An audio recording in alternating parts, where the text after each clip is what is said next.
Assalamualaikum warahmatullahi wabarakatuh. Salam sejahtera untuk kita semuanya. Perkenalkan, saya Danang Setia Ramadhani, dosen program studi Sarjana Terapan, Diploma 4, Administrasi Perkantoran, Fakultas Vokasi, Universitas Negeri Yogyakarta.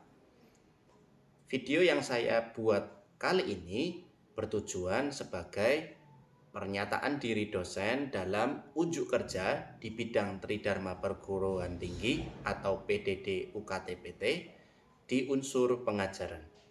Pada kesempatan kali ini saya akan menjelaskan berkaitan mata kuliah yang saya ampu di kampus, yaitu mata kuliah manajemen administratif. Metode pembelajaran yang saya gunakan ada 3. Yang pertama adalah delivery, yang kedua interaction, yang ketiga nantinya assessment. Mata kuliah manajemen administratif membahas yang pertama,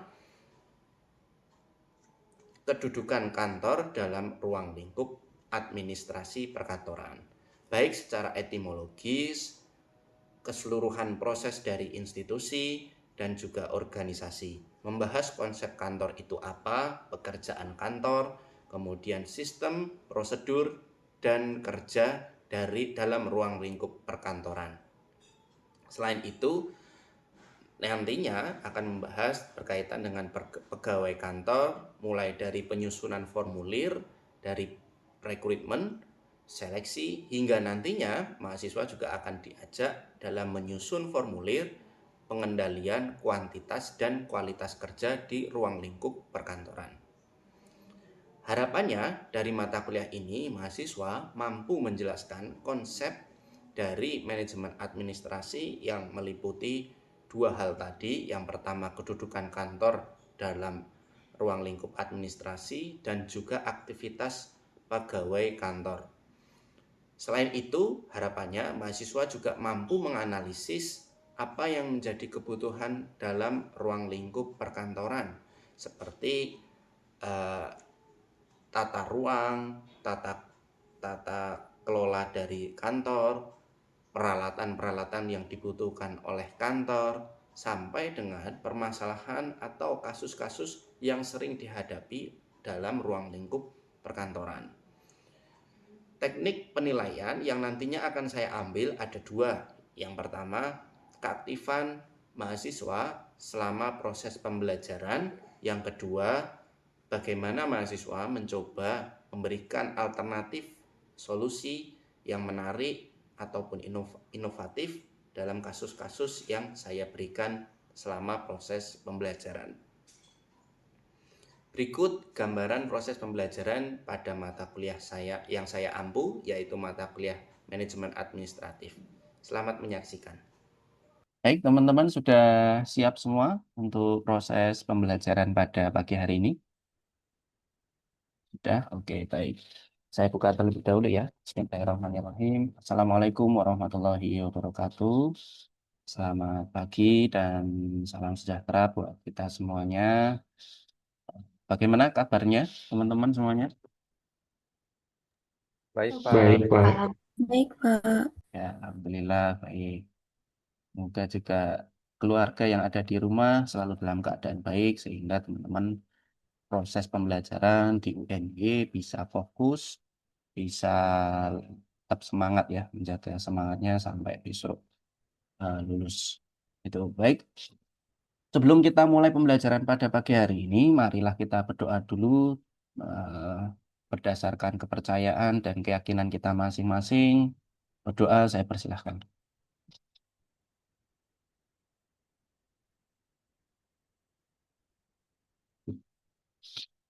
Baik, doa tidak saya batasi.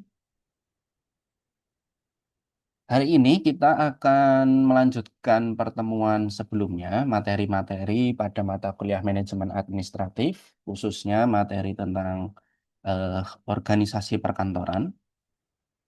Namun sebelum ini ya, kita pemanasan sebelum ke materi inti, kira-kira ada yang masih ingat apa itu administrasi, definisi administrasi, atau ciri-cirinya deh, ciri-ciri dari administrasi itu apa sih?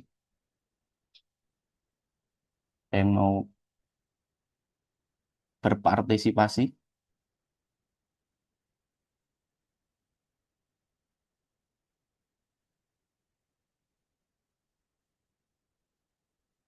Atau udah lupa ini malahan? Oh, Mbak, oke, baik. Ada dua, ada Mbak Redita dan Mas Renal. Monggo silakan Mbak Redita. Bisa Ibu menjawab, kegiatan administrasi sendiri adalah bentuk kerjasama yang dilakukan oleh satu atau lebih dari dua orang atau lebih dari satu orang yang memiliki tujuan yang sama dan memanfaatkan sumber daya yang ada dan dilakukan secara efektif dan efisien. Nah, baik, benar ya. Mas Rinal mau nambahin? Tidak, Pak. Kurang lebih sama jawabannya. Oke, baik. Nah, di dalam administrasi itu tadi untuk mencapai tujuan yang sudah ditentukan ya, tentu ada proses kerjasama, ada proses bagaimana kerja-kerja dalam kantor atau dalam proses administrasi itu efektif dan efisien. Oleh karena itu perlu diatur gitu ya, perlu di manajemen bahasanya. Manajemen sendiri itu kan kemarin sudah kita diskusikan ada 4 prosesnya ya, ada perencanaan, organisasi, kemudian eksekusi atau actuating, kemudian yang terakhir itu di pengawasan. Nah, di hari ini kita nantinya akan lebih mendiskusikan bagaimana mengatur atau mengelola, khususnya dalam di organisasi perkantoran. Untuk target pembelajaran pada pagi hari ini, yang pertama, nantinya mahasiswa mampu memahami pengelolaan organisasi perkantoran, gitu ya. Lebih spesifiknya nanti berkaitan dengan visi, misi, strategi, dan tujuan dari organisasi di kantor. Nah, eh, dari definisinya organisasi perkantoran itu kita bisa amati di sini. Yang pertama dari Wildan dan Raden tahun 2015, pengelompokan dan pengaturan berbagai macam kegiatan operasional kantor untuk membantu pemimpin dalam proses pengambilan keputusan dan pencapaian tujuan organisasi. Selanjutnya ada Suparjati, itu melihat bahwa organisasi perkantoran itu sebagai sistem kerjasama antara sekelompok orang untuk mencapai tujuan yang telah disepakati. Kemudian kalau dari sisi Stacy, Stacy itu melihat organisasi kantor itu dibentuk manusia, merupakan jaringan-jaringan orang, jadi kumpulan dari jaringan-jaringan yang berkumpul jadi satu, fungsinya sebagai agen-agen individu dan berinteraksi satu sama lain secara internal dalam organisasi. Dari 3 pengertian ini, kita bisa amati ya, kita bisa simpulkan bahwa organisasi kantor itu yang jelas adanya kelompok, adanya orang yang lebih dari satu, kemudian adanya proses kerjasama, adanya suatu sistem yang dibentuk gitu ya untuk membantu mencapai tujuan dari organisasi itu. Akan tetapi kalau di era sekarang, organisasi perkantoran itu tidak hanya melihat secara internal saja, tetapi sudah sampai eksternal juga. Oleh karena itu, organisasi perkantoran di saat ini eranya adalah era kolaborasi. Era kolaborasi, kemudian era yang sangat dinamis. Gitu. Tidak seperti zaman dulu yang harus hierarkis gitu ya. Hierarkis itu keteraturan, terikat dengan aturan. Kalau sekarang eranya kolaborasi. Urusan-urusan yang ada di organisasi perkantoran pemerintah itu layanan-layanannya itu bisa diakses oleh organisasi yang ada di sektor swasta atau privat di era sekarang gitu ya. Begitu juga yang swasta itu ketika ada keperluan sesuatu ya membuat layanan, memberikan produk atau jasa itu pun juga perlu organisasi yang ada di sektor pemerintahan. Oleh karena itu, jaringan-jaringan yang terbentuk yang awalnya hanya lingkup internal sekarang sudah sampai eksternal. Itu nanti kita akan bahas di pertemuan-pertemuan ke depan ya. Nanti bagaimana cara mengatur tata kelolanya dan juga strateginya. Itu nanti ada teorinya Ansel and Guest terkait collaborative governance, ada juga terkait dynamic governance gitu ya, tata kelola yang dinamis itu. Ada juga kalau yang sering saya amati di saat ini adalah meta governance. Nah, meta governance ini lebih kompleks lagi. Nah, itu bisa jadi inspirasi di skripsi ya ke depannya, tapi eh, kita bahas di pertemuan-pertemuan ke depan. Nah, hari ini kita fokus pada tadi, kita sudah melihat pengaturannya. Nah, ruang lingkup kerja organisasi perkantoran itu seluas ini, yang berawal dari misi, visi, dan value ya kalau di sini. Yang kemudian nanti diterjemahkan menjadi strategi, dari strategi tujuan itu nanti diarahkan pada eh, capaian-capaian kerja-kerja, target-target kerjanya apa dalam suatu organisasi, yang kemudian nanti ada proses evaluasi di sini terkait kinerja apa namanya kinerja dari masing-masing unit, masing-masing pegawai, masing-masing jaringan tadi, apakah sudah mencapai target, mencapai indikator, dan di pertemuan-pertemuan ke depan teman-teman juga akan saya minta kita belajar bersama terkait bagaimana menyusun target dan indikator yang baik gitu ya, atau Key Performance Index kalau di kantor biasanya istilahnya. Kemudian nantinya ada proses evaluasi di sini, yang nanti apakah proses evaluasi ini mempengaruhi perubahan dari visi misi, strategi, dan tujuan. Jadi sampai sana, seluas itu. Dan masing-masing kotakan ini itu bisa kita analisis sebenarnya. Kita bisa analisis, kita bisa assessment, kita bisa nilai, yang kemudian kita bisa evaluasi secara bersama. Nah, untuk pertemuan hari ini kita fokus pada visi, misi, tujuan, dan strategi terlebih dahulu. Lantas, eh, fundamentalnya adalah pertanyaan fundamentalnya adalah apa perbedaan visi, misi, tujuan, dan strategi apabila di organisasi kantor. Di sini ada yang mau berpendapat apa bedanya? Ada yang tahu?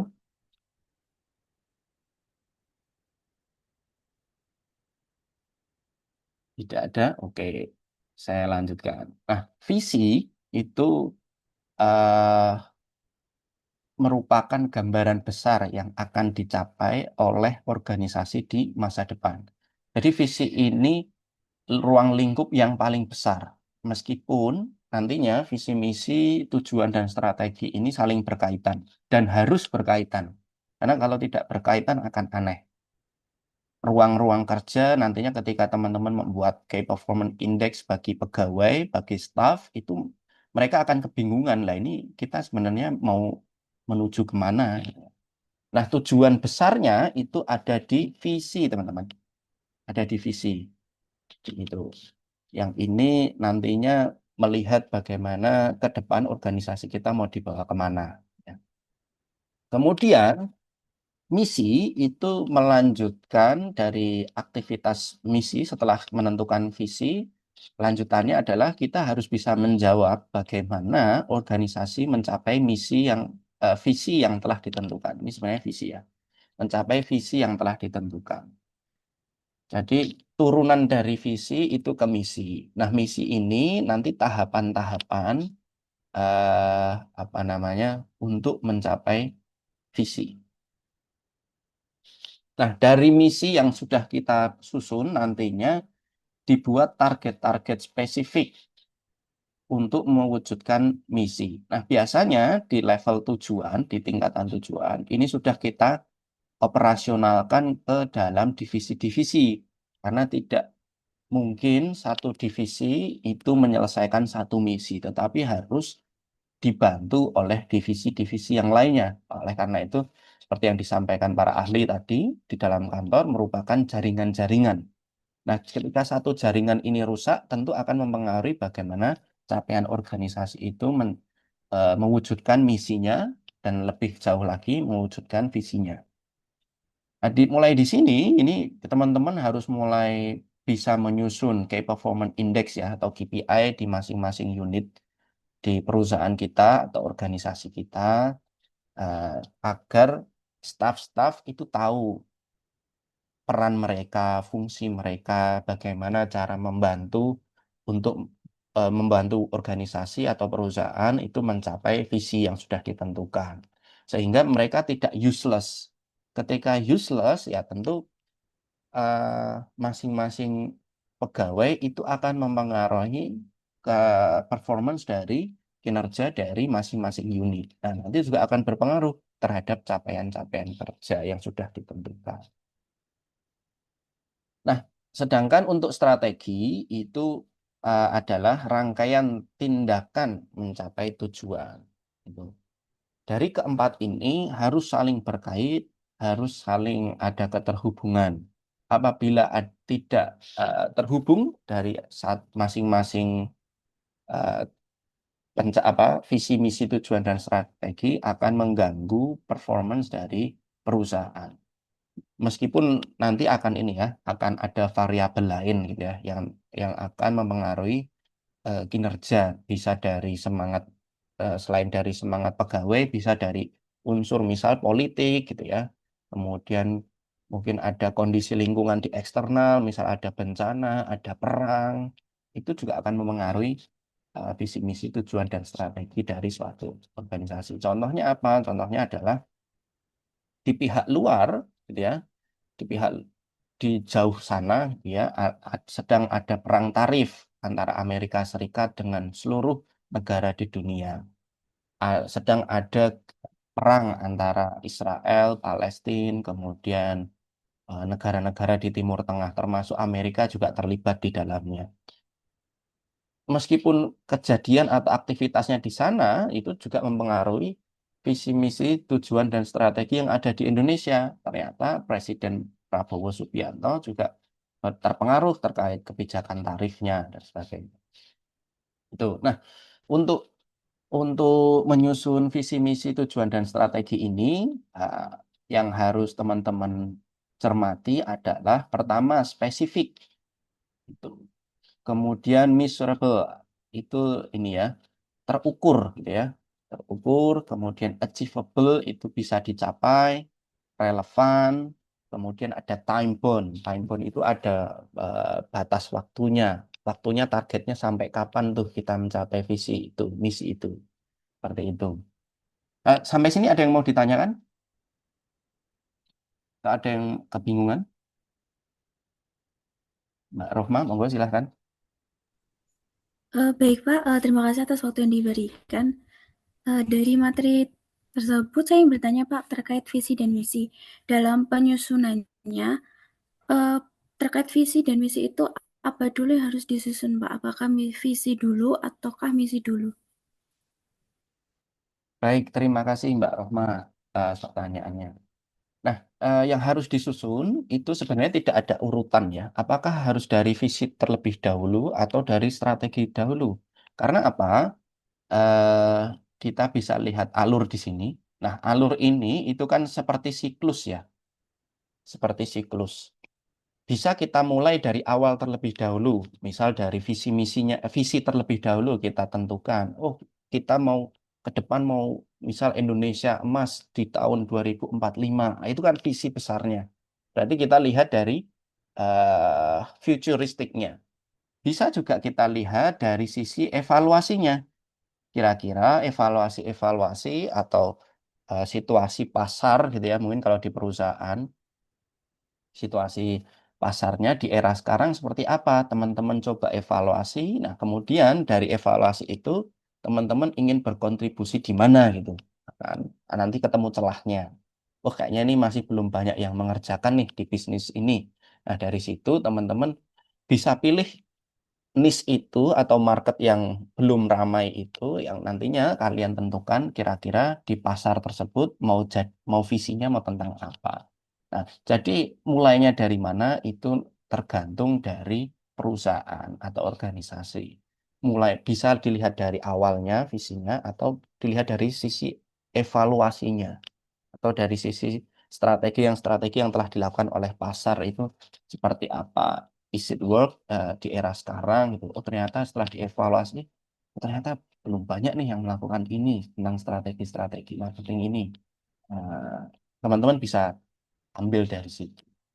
Begitu Mbak Rohma, ada yang ditanyakan lagi? Oh, baik, Pak. Cukup. Terima kasih, Pak.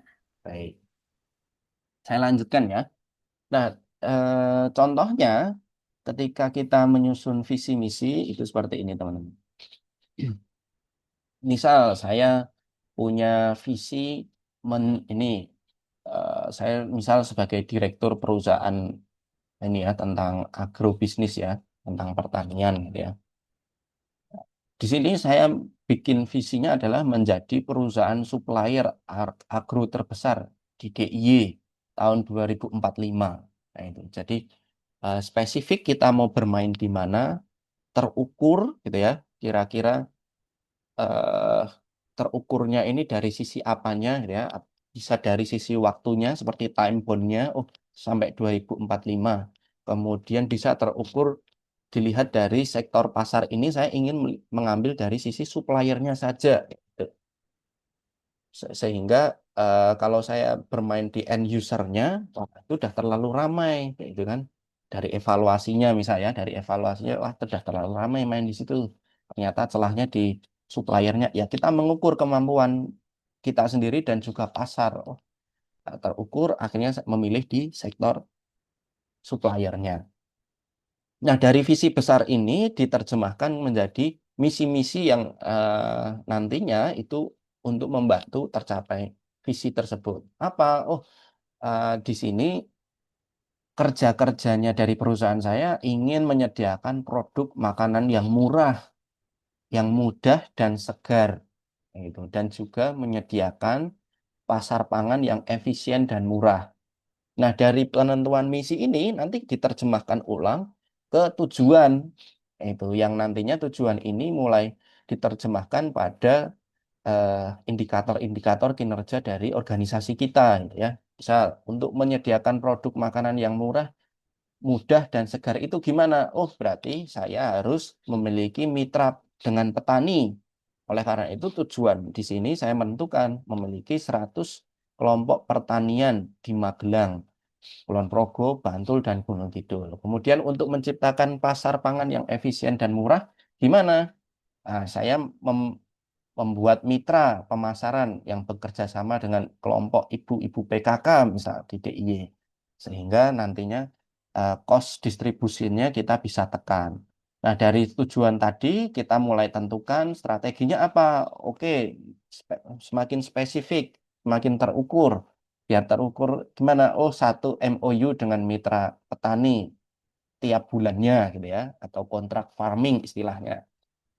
Kemudian juga punya target tiap pekan punya 3 mitra ibu-ibu PKK yang nantinya membantu proses pemasaran dari perusahaan. Nah, visi misi, tujuan dan strategi ini saling terkait dan harus didistribusikan pada seluruh pegawai di perusahaan kita. Agar apa? Semua jaringan-jaringan yang ada di perusahaan kita atau organisasi kita itu bersama-sama untuk mewujudkan ke visi misi perusahaan, visi perusahaan yaitu apa? Menjadi perusahaan supplier agro terbesar di DIY tahun 2045. Seperti itu. Oke, sejauh ini ada yang mau ditanyakan?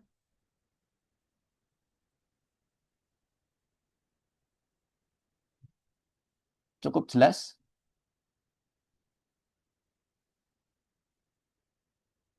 Baik, cukup jelas ya. Baik, apabila cukup jelas, kita bisa simpulkan ya perkuliahan pada pagi hari ini bahwa untuk mencapai optimalisasi efektivitas dan efisiensi kerja dari suatu perusahaan atau suatu organisasi kantor, yang pertama kita harus menentukan visi misi, tujuan, dan strategi. Yang mana VMTS ini itu harus didistribusikan, dibagikan kepada seluruh pegawai atau seluruh jaringan yang ada di internal perusahaan dan organisasi. Agar apa? Agar semuanya mau membantu, mau mengarahkan kerja-kerjanya terarah untuk mewujudkan visi yang telah ditentukan. Dari situ, eh, nantinya kerja-kerja dari masing-masing unit atau masing-masing jaringan bisa dievaluasi, bisa dilihat, bisa diukur kira-kira unit mana yang kontribusinya paling besar, sehingga nanti bisa memengaruhi bonus, mempengaruhi remunerasi, mempengaruhi eh, kerja-kerja dari perusahaan maupun kerja-kerja pada masing-masing unit pegawai. Itu refleksinya bagi diri kita sendiri, kalau di kehidupan kita sendiri ya sama. Di kehidupan kita harus sudah punya visinya apa dalam hidup kita gitu ya. Misinya terus apa tuh? Bahkan timeline-nya, milestone-nya, strateginya itu mau apa untuk mencapai cita-cita kalian di kedepannya gitu ya. Apakah mau jadi dosen atau PNS atau pegawai di BUMN atau mungkin punya usaha, itu otomatis perlu ini ya, dielaborasi, diturunkan, dikonstruksikan sampai ke level strategi yang harus kalian lakukan. Nah, untuk pekan depan teman-teman nantinya ada tugas gitu ya, biasa mereview jurnal ini sebagai bentuk persiapan diskusi di pekan depan, yaitu tentang bagaimana manajer itu menyediakan general atau spesifik guideline gitu pada pegawai, gitu, yang nantinya dikumpulkan pada link drive, dan juga teman-teman nanti juga mulai membentuk kelompok ya untuk project kelompok di akhir.